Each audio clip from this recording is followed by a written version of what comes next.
अस्सलामुअलैकुम students, welcome to अपनी computer class. तो स्टूडेंट, आज के लेक्चर में हम recommendations for cyber security measure को स्टडी करेंगे।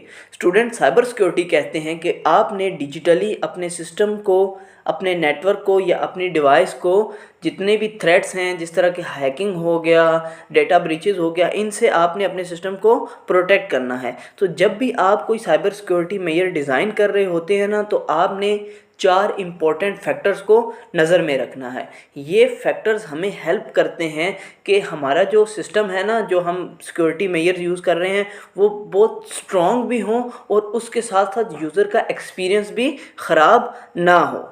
इसी के साथ ये जो 4 फैक्टर्स हैं ना, ये इम्पॉर्टेंट रोल प्ले करते हैं ये चेक करने में कि जो हम सॉल्यूशन यूज़ कर रहे हैं वो कितना ज़्यादा सस्टेनेबल है। और सस्टेनेबल कहते हैं कि लॉन्ग टाइम चलने वाला, सेफ भी हो और लॉन्ग टाइम चलने वाला भी हो।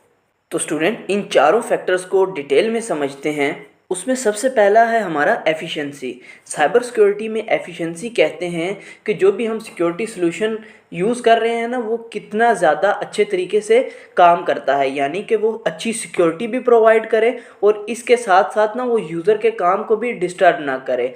जैसे कि अगर सिक्योरिटी सिस्टम स्लो होगा ना, तो यूज़र को मुश्किल आएगी और वो अपना काम सही तरह से नहीं कर सकेगा। इसलिए जो भी आप सिक्योरिटी सॉल्यूशन यूज़ करें वो एफिशिएंट भी हो और उसके साथ साथ सिक्योर भी हो।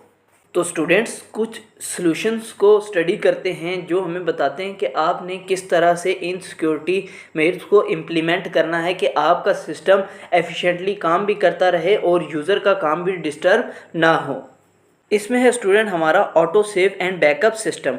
Automatically save and backup system कहते हैं कि जब भी आप काम कर रहे हो ना, किसी भी फाइल पे काम कर रहे हैं, तो वो आपका काम ऑटोमेटिकली सेव हो रहा है या उस फाइल का ना ऑटोमेटिकली बैकअप क्रिएट होता जा रहा है। इससे क्या होगा कि इन केस अगर आपका कोई भी सिस्टम ऑफ हो जाता है, सिस्टम क्रैश हो जाता है या कोई भी अनसर्टेन सिनेरियो आ जाता है, साइबर अटैक हो जाता है, तो आपको डेटा की फिक्र नहीं होगी। वो क्या होगा, आपके डेटा का आपके पास बैकअप होगा। आपको ये एक तहम्मुल रहेगा कि जो आपका डेटा है ना, वो सेव हो चुका है। जब आप उस डिज़ास्टर से रिकवरी करोगे तो वो डेटा आपको वापस मिल जाएगा।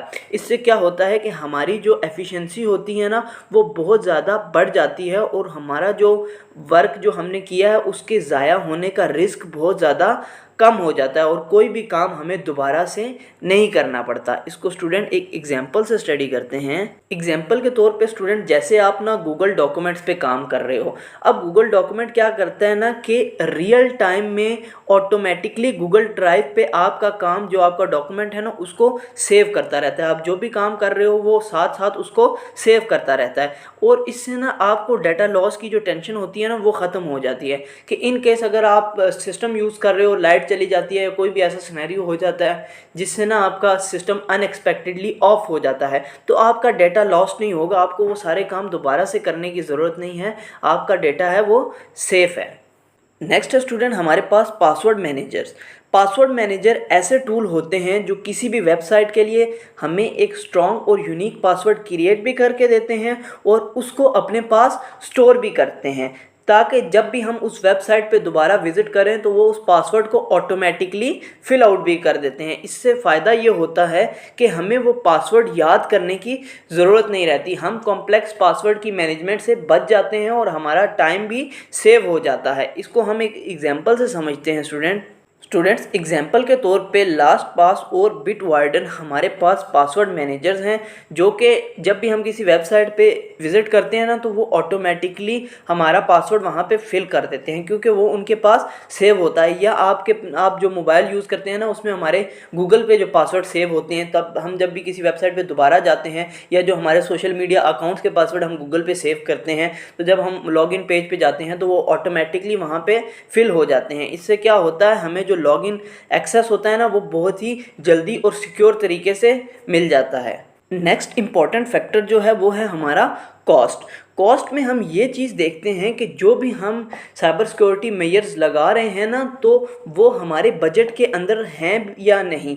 मकसद ये है कि हमारा जो काम है ना वो एफिशिएंटली हो, ताकि हमें सिक्योरिटी भी अच्छी मिल जाए और हमारा ख़र्चा भी कम से कम हो, ताकि हमारे पे फाइनेंशियल प्रेशर इतना ज़्यादा ना आए। तो इसके लिए स्टूडेंट कुछ सॉल्यूशंस को स्टडी करते हैं। जिसमें सबसे पहला है स्टूडेंट हमारे पास प्रीमियम सिक्योरिटी सॉफ्टवेयर। आजकल बहुत से सॉफ्टवेयर अपने प्रोडक्ट का फ्री बेसिक वर्जन ऑफ़र करते हैं, जिसमें कुछ बेसिक फीचर्स जो होते हैं वो फ्री होते हैं और एडवांस फीचर जो होते हैं ना वो पेड होते हैं।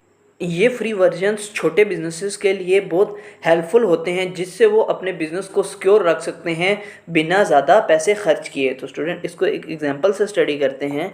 जैसे ना हमारे पास एक अवास्ट एंटीवायरस एक सॉफ्टवेयर है जो अपना ना फ्री वर्जन देता है, ताकि हम अपने सिस्टम को वायरस और मालवेयर से प्रोटेक्ट कर सकें। और ये अमूमन जो होम यूज़र जो हम पर्सनल कंप्यूटर्स यूज़ करते हैं ना, उसमें ये हमारा इंस्टॉल होता है वायरस वगैरह से प्रोटेक्शन के लिए। नेक्स्ट है इसमें स्टूडेंट हमारा cloud based security service. Cloud based security छोटे बिजनेसेस के लिए बहुत ही कॉस्ट इफेक्टिव सोल्यूशन है, जिसकी वजह से ना उनकी अपफ्रंट जो कॉस्ट होती है ना वो बिल्कुल बहुत कम हो जाती है, क्योंकि उन्हें किसी भी किस्म के इंफ्रास्ट्रक्चर को सेटअप करने की कॉस्ट नहीं देनी पड़ती। वो अपनी सर्विस ऑनलाइन ख़रीद सकते हैं और उसकी जो मेंटेनेंस वगैरह होती है, अपडेट्स वगैरह होती हैं, वो सारी क्लाउड जो हमें सर्विस प्रोवाइड कर रहे होते हैं उनकी जिम्मेदारी होती है। इससे हम कोई किसी भी तरह की उनसे सर्विस ले सकते हैं। तो इसको एग्जांपल से स्टडी करते हैं स्टूडेंट। जो छोटे बिजनेस हैं स्टूडेंट्स, वो क्लाउड फ्लेयर जिसे हम क्लाउड बेस्ड फायरवॉल कहते हैं उसकी सर्विस ले सकते हैं, जो कि आपकी वेबसाइट को प्रोटेक्ट करता है कि जो आपके पास DDoS अटैक होता है ना, कि बहुत ज़्यादा ट्रैफिक आपके सर्वर पे भेज दी जाती है, उससे आपके वेबसाइट को प्रोटेक्ट करते हैं और आपकी कॉस्ट बचती है, क्योंकि आपको क्या करना पड़ता है, आपको ना जो हार्डवेयर है उसकी मेंटेनेंस वगैरह के लिए या उसको सेटअप करने के लिए पैसे नहीं लगाने पड़ते।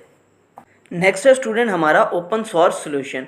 ये ऐसे टूल्स या फ्रेमवर्क होते हैं ना जो बिल्कुल फ्री होते हैं और ये ओपन सोर्स होते हैं पब्लिक के लिए। और ये ना जो बहुत महंगे कमर्शियल सॉफ्टवेयर वगैरह, जो कमर्शियल टूल्स वगैरह या फ्रेमवर्क होते हैं ना, उनके अल्टरनेटिव के तौर पे हमें काम करते हैं, ऐसा उनकी रिप्लेसमेंट के तौर पे काम करते हैं, जिनको यूज़ करने के लिए हमें बहुत ज़्यादा पे नहीं करना पड़ता। और जो छोटे बिजनेसेस वगैरह है ना, उनके लिए ये बहुत ही ज़्यादा कॉस्ट इफेक्टिव अल्टरनेटिव है। तो इसको एक एग्जांपल से स्टडी करते हैं स्टूडेंट्स। एग्जांपल के तौर पे हमारे पास है OWASP, जिसे हम open web application security project कहते हैं। ये एक ऐसा प्लेटफॉर्म है ना जो कि डेवलपर्स को बहुत सारे ऐसे टूल्स प्रोवाइड करता है जिसके ज़रिए वो अपने सिस्टम की सिक्योरिटी चेक कर सकते हैं। वो अपने सिस्टम के जो भी वीक पॉइंट्स हैं, जो भी वल्नरेबिलिटीज़ हैं, उनको आइडेंटिफाई करके फिक्स कर सकते हैं without the help of commercial solutions. यानी कि वो महंगे कमर्शियल सॉल्यूशंस की जाने की बजाय इस प्लेटफॉर्म से टूल्स का यूज़ करके अपने सिस्टम की सिक्योरिटी को